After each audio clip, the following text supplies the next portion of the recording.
All right, we're live. Hello, everyone. Welcome to Tezos Town Hall number 9. I'm Cryptonio, your host for today. We've got a juicy one lined up as we dive into the 18th protocol upgrade named Rio.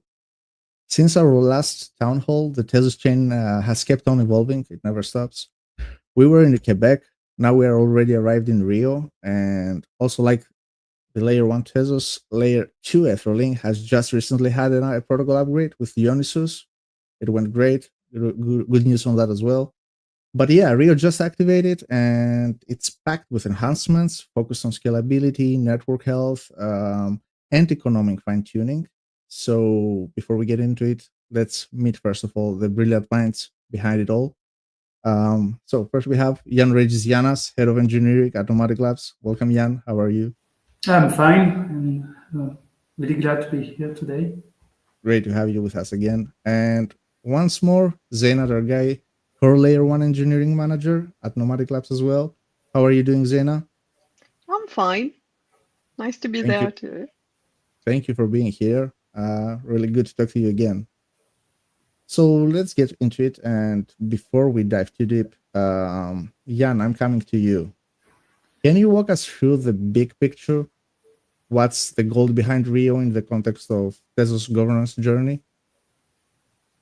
Yes, of course, it's always very important to recall the big picture, what we are trying to achieve, because we do have this technical roadmap to the sex that that will last 2 years. We are in the middle of it, and Rio is one milestone in this. So let me just recall that Tezos X, the vision is about building what we call the modulitic blockchain. So it's a bit of a strange word, but the idea is that we want to have a modular blockchain in the sense of clear separation between a settlement layer, that we call today the layer 1, a DAO that provides the actual bandwidth for a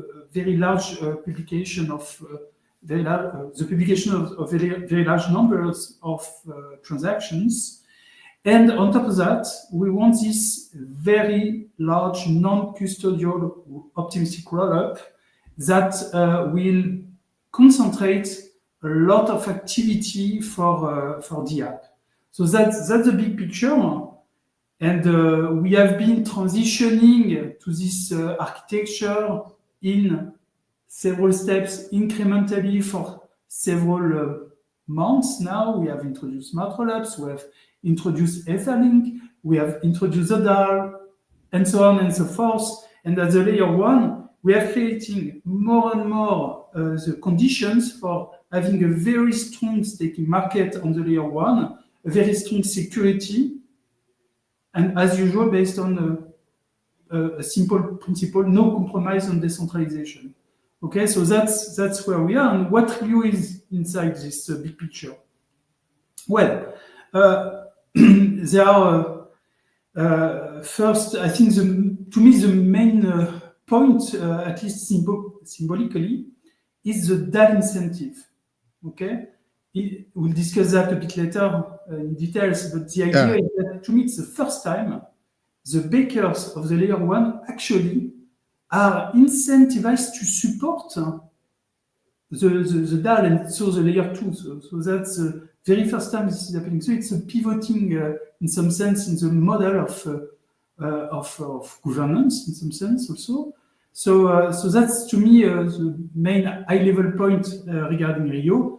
And in addition to that, we are doing significant progress in many areas just to fulfill the vision of Tezos X. So yeah, so I suppose today we'll enter into more details, but that's the picture No, that explains a lot, and it puts like where Rio sits. But I don't want you to go into the features specifically because I want to go to Zaynah for that. Sure. And that would be my next question. Zaynah, let's talk features. Let's talk upgrades. What are the key changes that Rio introduced? So I will highlight two of them. Firstly, Mm-hmm. the change of duration of cycle. We do two things with that. We change the mindset behind how we talk about Tezos, how we explain the consensus, the rules for staker and bakers by aligning cycle length to real life temporal durations with day. It's quite significant. It means we will not do this wait cycle, how much day, and come back. Yeah. So now we have cycle which are aligned with one day. We hope that it will means more bakers and more stakers for us to come with an easy story to tell, but also more impactfully, we reduce this periods. It used to Mm-hmm. be something like 3 days, but now it is one day. One day, of course, when every block are passed at run one, at run zero, but one day. What does it mean actually? It means that for every rules that govern stakers and bakers operational work, we have reduced periods. You will have rights more often. When you start, you have them in few days. I mean, I think it's 2 days. You will have rewards every day. And also, something important for staking adoptions, we have reduced the unbound time of staking from now it is only 4 days, which is quite better as everyone likes his funds to be liquid and can use it.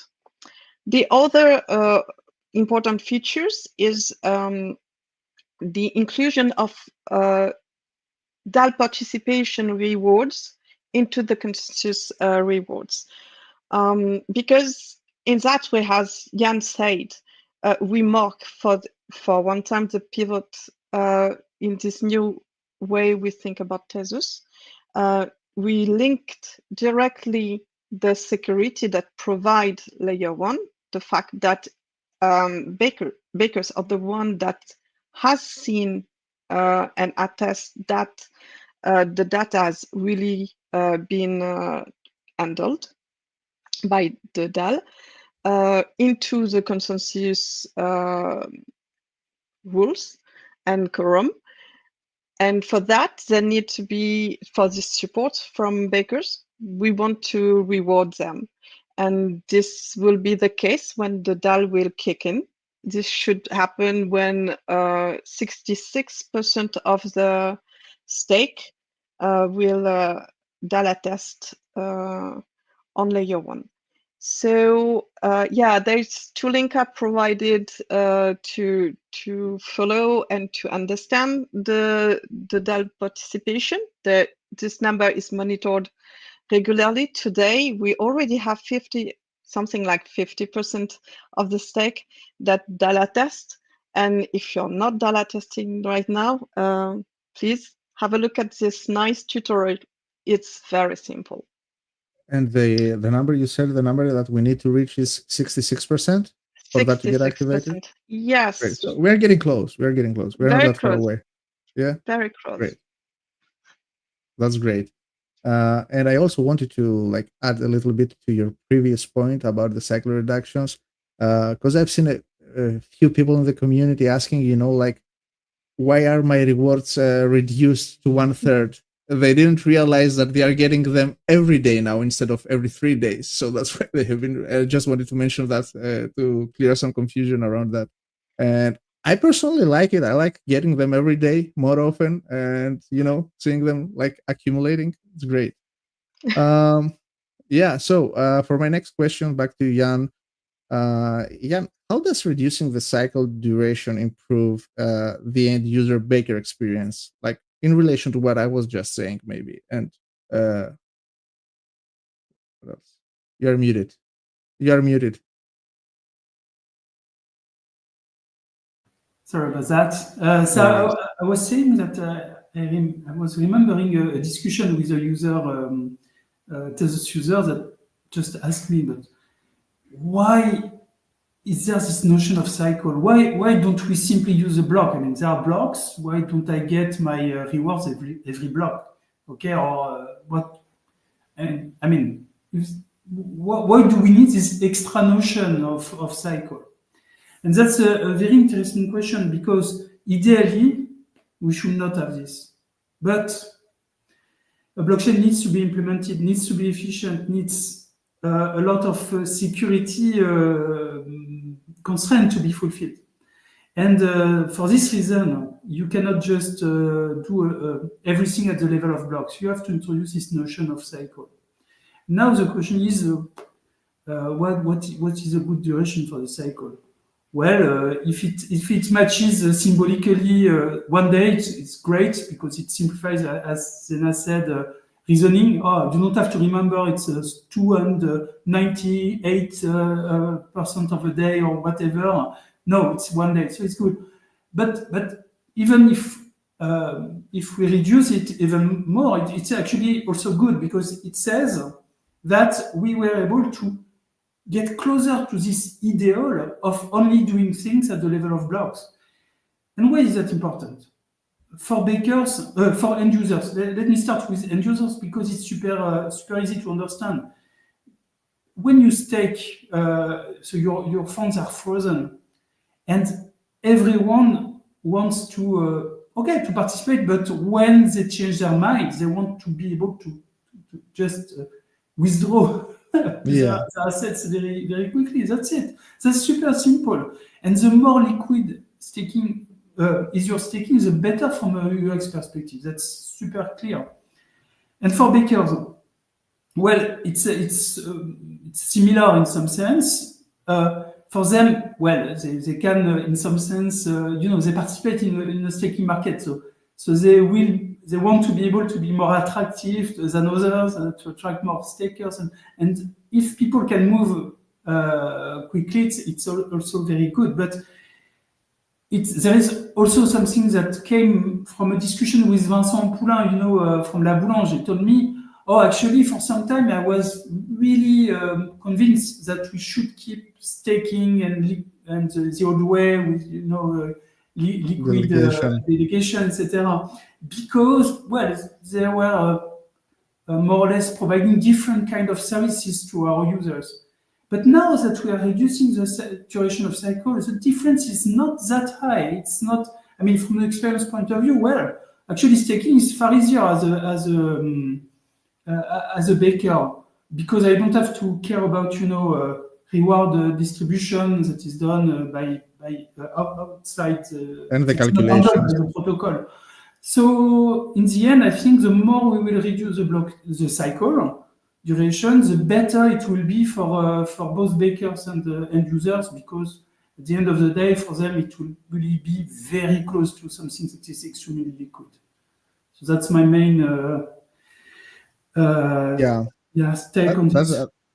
It makes sense because we reduced it, everything became faster, as you said, like unfreezing the staked funds, getting the baking rights, everything got much faster now. So it's better user experience, no matter the way that you look at it. So let's go back to Zaynah. Zaynah, talk us through the logic behind the stricter baker monitoring and I think the slight gas fee change that we had. What does this do for network resilience, first of all?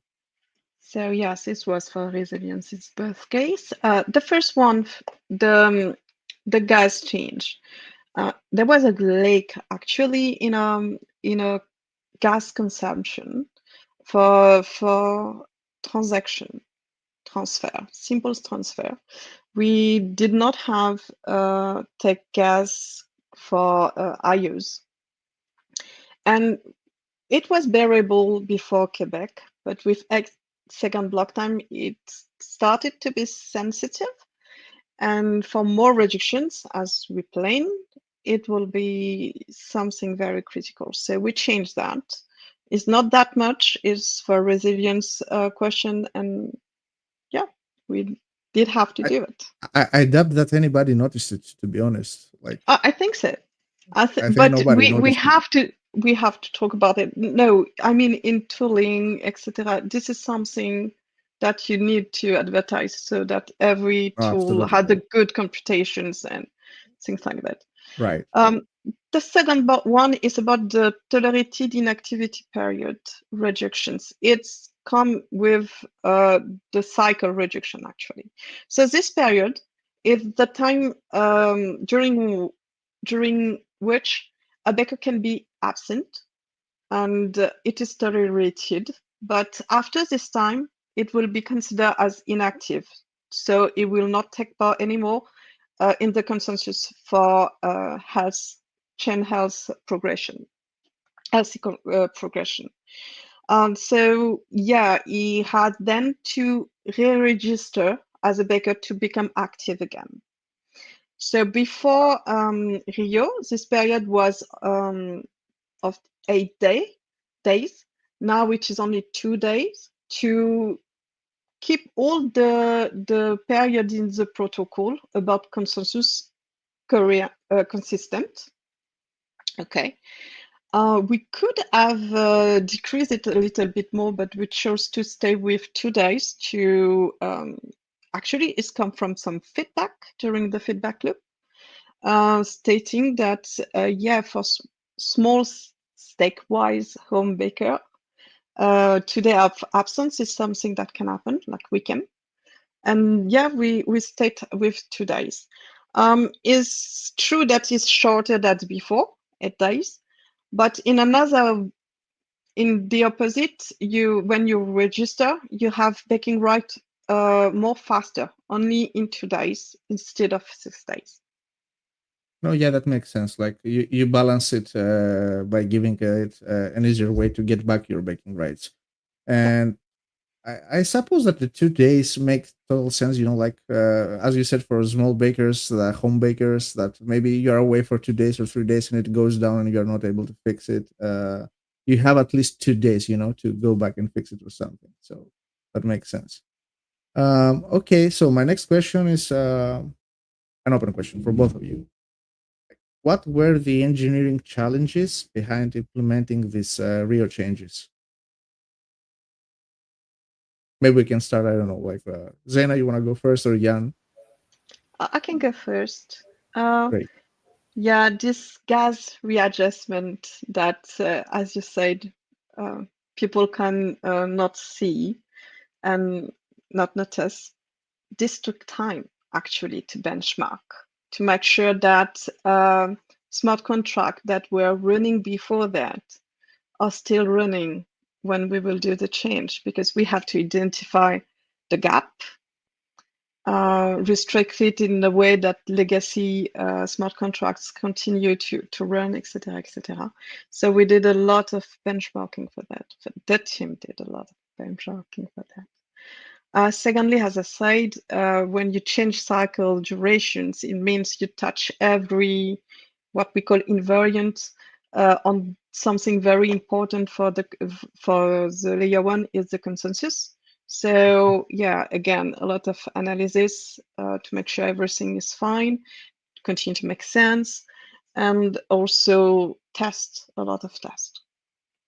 There are also in Rio a lot of non-features that are just a better quality of code, removing part of the code that was used for previous activations, things like that.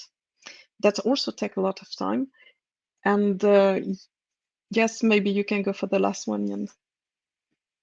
Yes, of course. And on this last point, I just want to say that in something as critical as a blockchain protocol, you need to make sure that the code is as clean as possible. You know it's deployed and you cannot fix it anymore. You have to wait for the next version, etc. So that's why it's critical to handle what we internally call the critical technical debt. So anything that could be a potential blind spot for engineers, a potential blocker also for the next evolutions. And that's why it's also part of Tezos in some sense.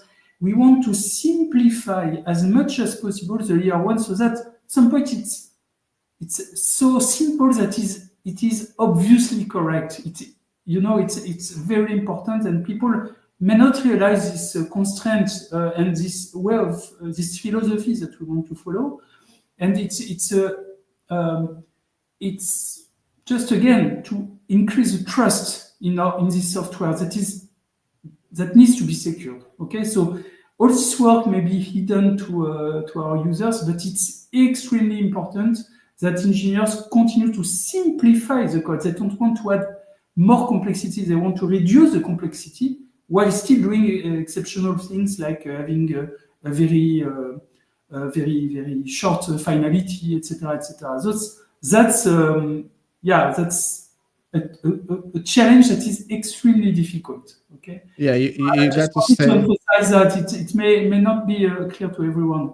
So Absolutely, yeah. Well, you gotta stay like 3 steps ahead, right? When you're adding that code, and makes total sense. it's not just putting one feature on top of the other. It's like rethinking the system continuously to previous. simplify it, and then you create the opportunities for more performance, more reliability, etc. So it's a continuous effort that you need to do. That is really principle based. You need to understand what you do. And finally, yes, there is this other point that the team has been working on, and again, maybe not visible, exposed to users. It's a very important migration. So from one version of main programming language that we use to develop Tezos, it's OCaml. So OCaml is a functional programming language that has a lot of qualities, especially the fact that it allows us to write, I would say, high-level code, so code that you can reason about, mathematically speaking, and at the same time, it generates very efficient code, and that's what makes it a good choice for a critical software system like a blockchain protocol. And we have been running the OCaml version 4 for a long time. It has been stable for a long time, and we again, since we really need this software to run, we cannot move easily from one version to the other on this very foundational library aspect of the system. And recently, we have migrated to OCaml 5. And it's a big change. Why? Because OCaml 5 is a version of OCaml with very bleeding edge, very state-of-the-art support for multi-core programming. So multi-cores are there for a long time, the multi-core machine. But actually, it's not that easy to have a very efficient execution model and, of course, reliable execution model for multi-core programming. And what has been done by the team is to take this very large software that we have and migrate it to this new version and check that the system is still working. That's the most difficult part, because again, we cannot play, we cannot just do it and see if it breaks, because if it breaks, the chain stops. It's over. It's over. And that's why it's a very big deal that maybe some people may not realize has been done through the re-upgrade. I bet you don't get stressed at all, right? Like, I'm kidding. You sleep very well. Yeah, just wanted to mention that with this last change, it is becoming very important that node and bakers on the networks use the last minimal hardware requirements. I have put a link if you can share with them. Yeah. And everything will be all right. Great. Yeah. Kenny will share that link. While I move to the next question, suppose, because you also mentioned again Tezos X, and I want to get back to Tezos X. I assume that you have, like a checklist. We have the vision, we have the roadmap. This we need to do, that we need to do. So now we got Rio. Where does Rio sit in the Tezos X roadmap? Like, what is unlocked now, and what's next? So that's for both. Yeah. Yeah, so I can take this one, and we'll see if Zaynah don't hesitate to add more information.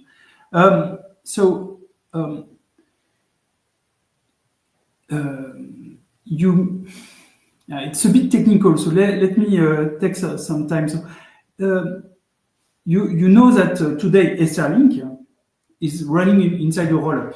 Okay, and this rollup is behaving well. We have good latency, we have good capacity, but we need to go far beyond that because the capacity that we target for Tezos X is 1 million TPS in a single rollup. Okay, and today we are around. I mean, on our internal benchmark, we are around 500 TPS. We can move to quite easily to 1,000 TPS on Etherlink.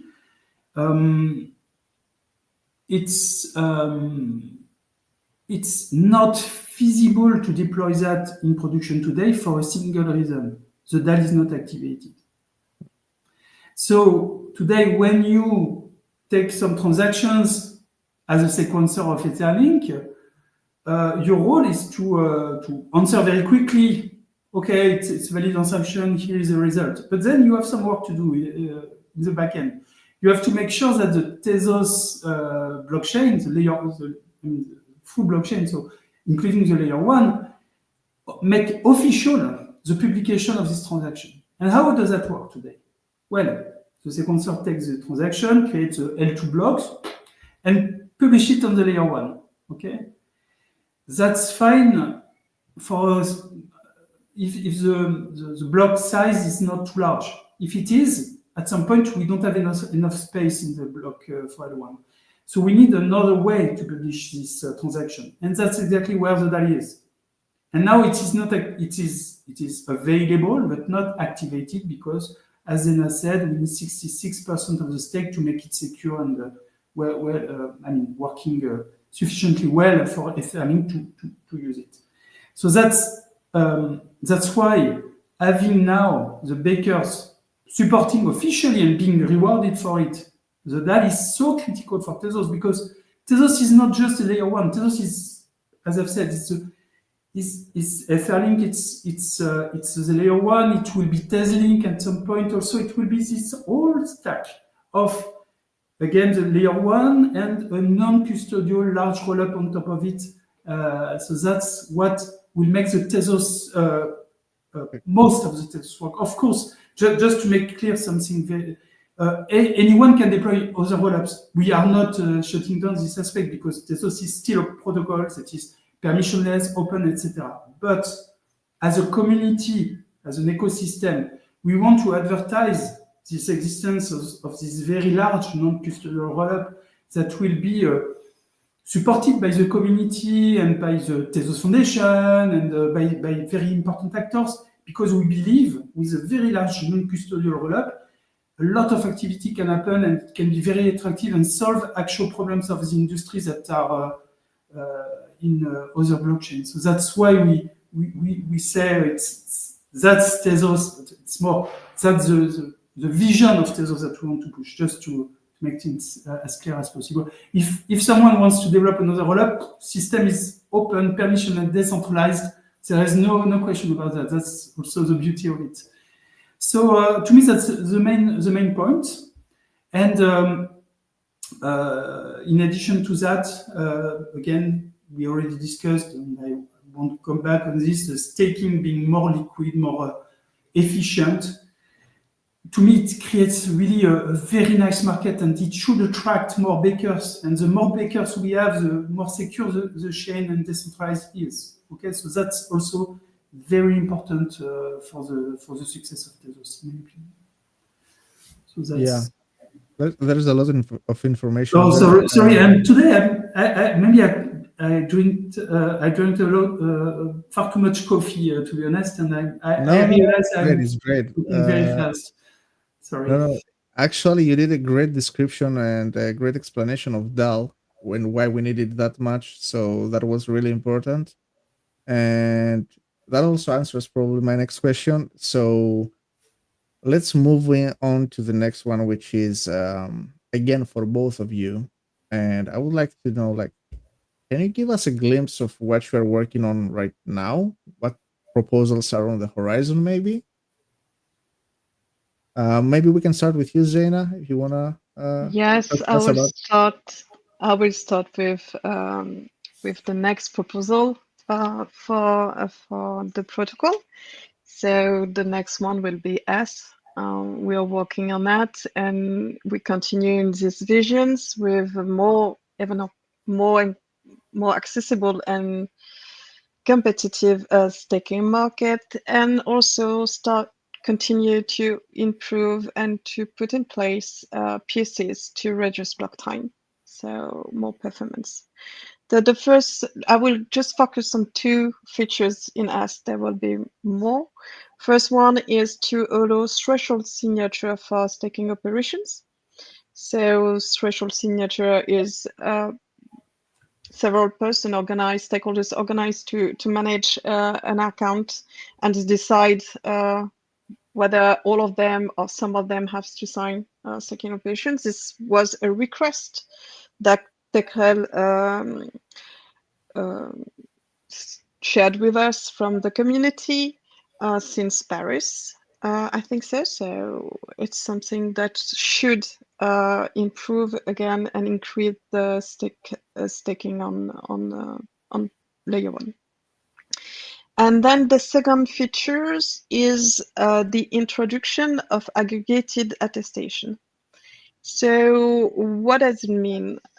What we want and what this is coming? We want at some point that all bakers participate in each block quorum, meaning they can attest. A baker will attest every block. Artist is part of the quorum of every block. So it's a simplification, obviously, no more attestation rights. It means also more rewards, less explanation. It is also better resilience because larger quorum. And finally, to do that in a smart way, we need to compress all the attestation in one. So you will attest with one attestations, and at some point when the baker will produce the block, it will aggregate all attestation it gets into one operation in a block instead of several attestation in a block. So obviously we will consume less space for a block, and also less bandwidth. We will not need to propagate that much of attestation when validated a block. As I said, it means that we will aggregate something important, which is signing attestations. So for that, we need to introduce a new kind of signature and addresses using BLS signature scheme.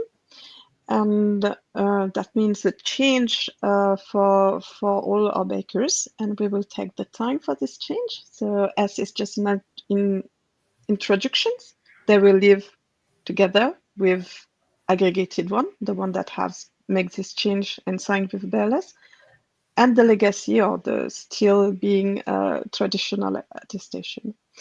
We already know that BLS signature might not be that supported by signers. They are supporting, but not with performance that we want and compatible with the reduction of block time we want.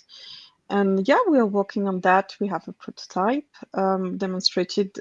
This prototype target home bakers.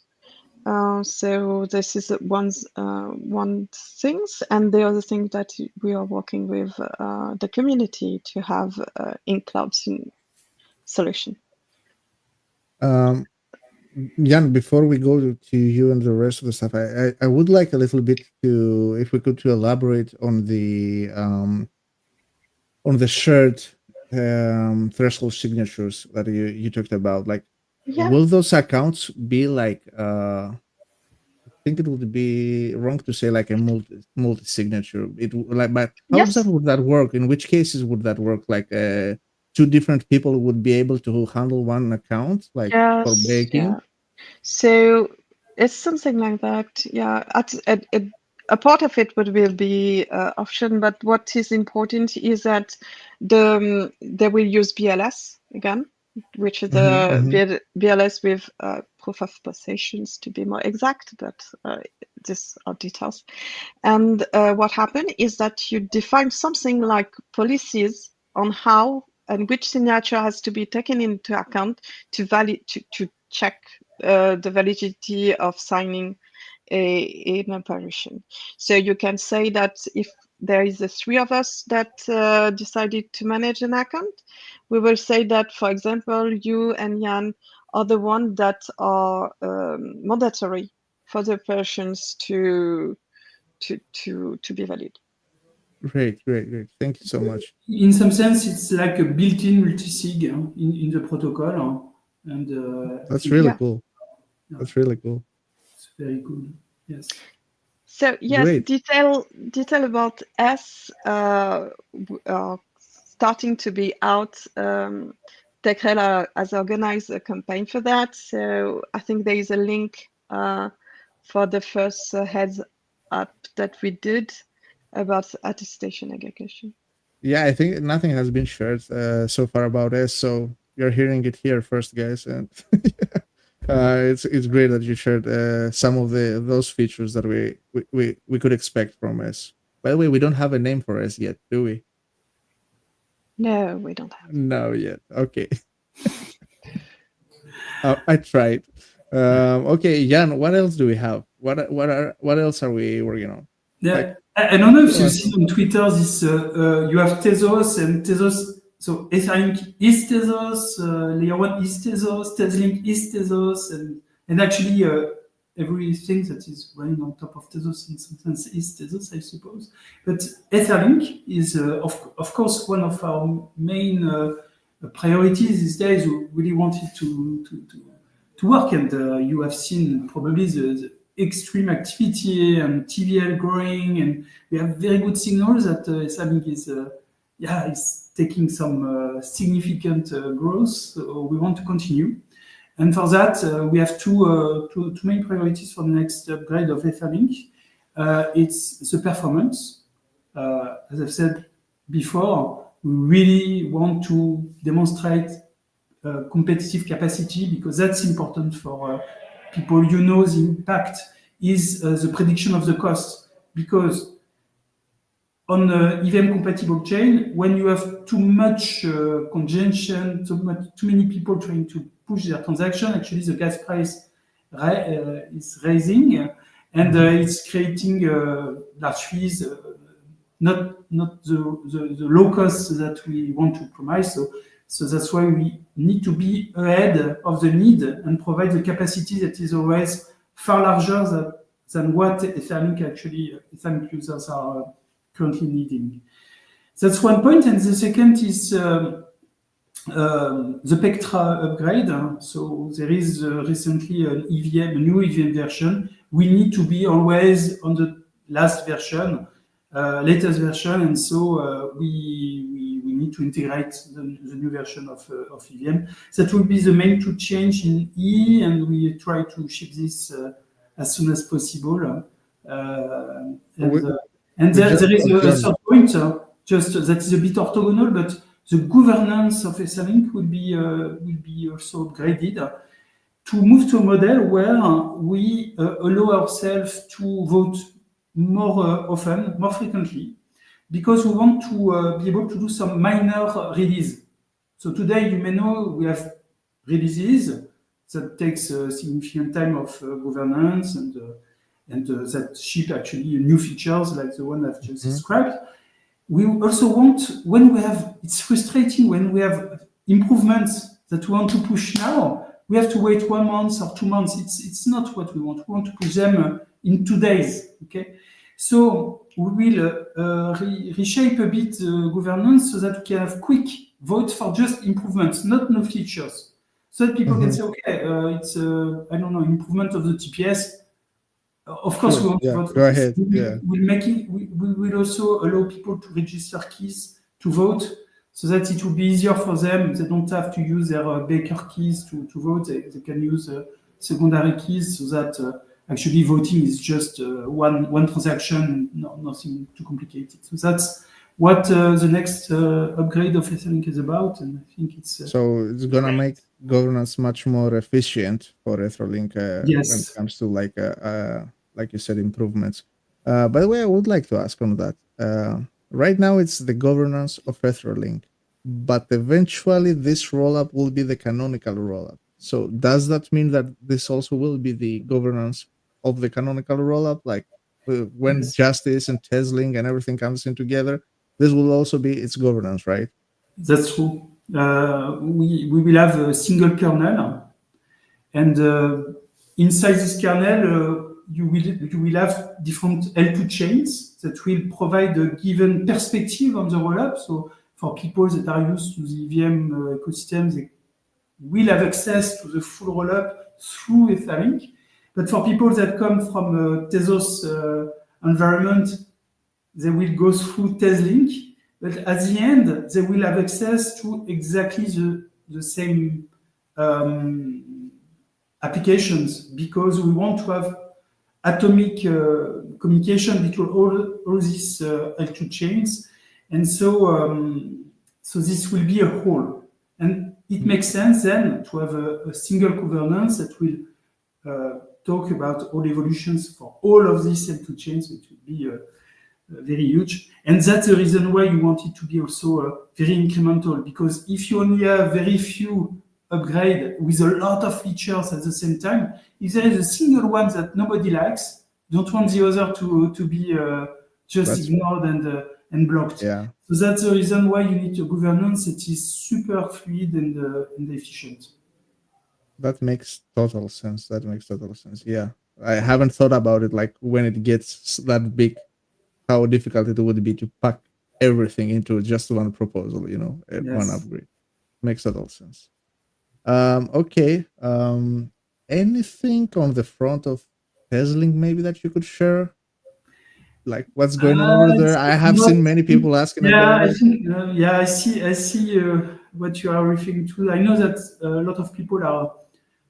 I won't say concerned, but they're asking questions. They want to say, okay, we see that focus on Etherlink. We have been there for such a long time on layer one. We are a bit frustrating. Well, what is there a plan for us? Is there actually attention? Should will we be forced to move to the layer two to testing, etc.? There are a lot of questions, and that's to me that's actually very positive, because it means that people care. That's very Absolutely. important. They want. They are active. They are here for because they believe in Tezos, and that's why we need to give them answer. And indeed, our answer for the app builder that have been there on layer one is Tezlink. This idea, as you know, probably that we can run a Tezos compatible chain, L2 chain, in this non-custodial large rollup, the canonical rollup, and give the tools for people that want to move their the app from L1 to L2. We want to provide them the tools so that it's a very seamless and very pleasant migration happening. So that's the plan, and it has been explained many times. But yeah, I see some people that have some fear that we will, kick them from the L1. You have to move to the L2, etc. Of course, again, we are in a decentralized system. We cannot just decide like this. If we see some pushback, some resistance, we need to discuss with the community and understand what are exactly the blockers, what is the frustration, the friction, and do this in a very smooth way. In my opinion, it's only my opinion, I think there is no reason to stay on the L1. That's my opinion, but I can perfectly understand that others have different opinions if they are looking for maybe other properties for the execution of their deal. I would suggest that we discuss and we try to understand everyone's needs, because ideally, at some point, the L1, maybe it will take 3 years, 5 years, 10 years to be there, but the L1 should be only to provide the security, not the execution of the apps, because it's I would say from an engineering point of view, it's better that way. But nobody will be forced to do so, just to be extremely clear. Now, what are the news regarding TezLink? We are very close to be able to demonstrate first, I won't say an MVP, but something that is between the prototype and the MVP. We want to do a public demonstration very soon so that people will see the immediate advantage of using TezLink. As with the Starlink, the latency is like instant. The costs are even lower, and we can have far more things on L2 than L1. Yeah, we should point out that for the average user, the experience will not change in terms of like what wallets you use, what addresses you're used to, and stuff like that. Those things will be the same for you. It will just be much faster, right? Exactly. Sub-second block times, and you will have better throughput and all those advantages. And the security is not.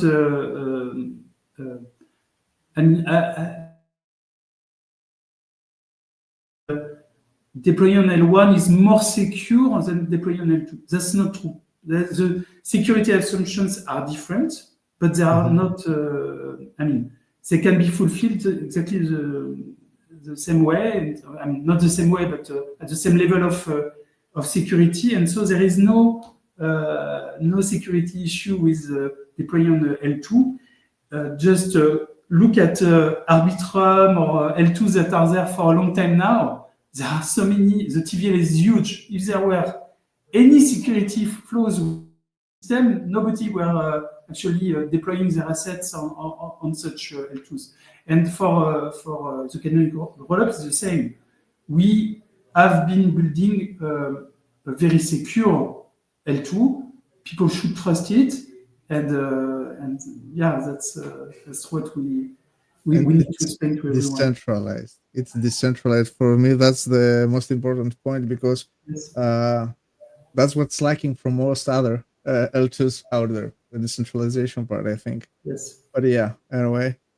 All right, we have been going for quite a while. We discussed so much. I think at this point we could wrap up. I would like to thank you both for being here again and sharing all this knowledge and educating and informing us about all that stuff.